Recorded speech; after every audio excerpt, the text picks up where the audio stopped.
जय छठी मैया। आज की इस वीडियो में हम बात करने वाले हैं छठ मैया कौन है, क्या है इनसे जुड़ी पौराणिक कथा है, महिलाएं क्यों करती हैं छठ पूजा, आइए जानते हैं। खाली झोली भर देती है छठी मैया। कार्तिक मास के शुक्ल पक्ष की षष्ठी तिथि को डूबते सूर्य को अर्घ देकर उत्सव मनाया जाता है।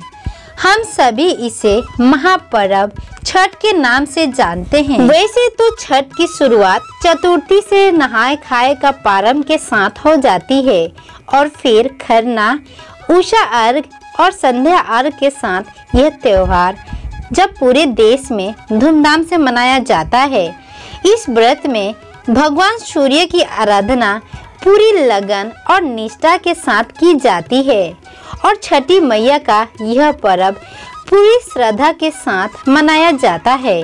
मान्यता है कि इस व्रत को करने से आपकी संतान सुखी रहती है और उसे दीर्घायु की प्राप्ति होती है। वहीं छठी मैया निसंतान लोगों को भी खाली झोली भर देती है।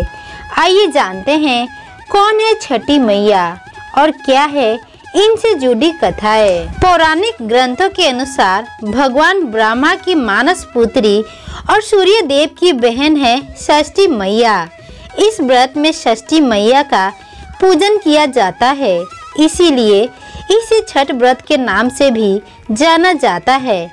पुराणों के अनुसार ब्रह्मा जी ने सृष्टि रचने के लिए स्वयं को दो भाग में बांट दिया, जिसमें दाहिने भाग में पुरुष और बाएं भाग में प्रकृति का रूप सामने आया। सृष्टि की अधिष्ठात्री देवी के एक अंश को देवसेना के नाम से भी जाना जाता है। प्रकृति का छठा अंश होने के कारण इन देवी माँ का एक प्रचलित नाम षष्ठी है, जिसे छठी मैया के नाम से जानते हैं। तो आइए जानते हैं छठी मैया से जुड़ी एक बहुत ही दुख भरी कहानी।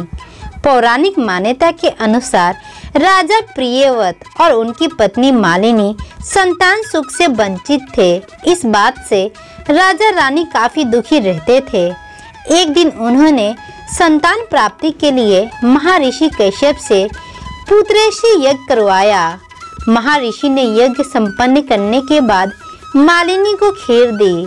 खीर का सेवन करने के बाद मालिनी गर्भवती हो गई और 9 महीने बाद उसे एक पुत्र की प्राप्ति हुई, लेकिन दुर्भाग्य से उसका पुत्र मृत पैदा हुआ।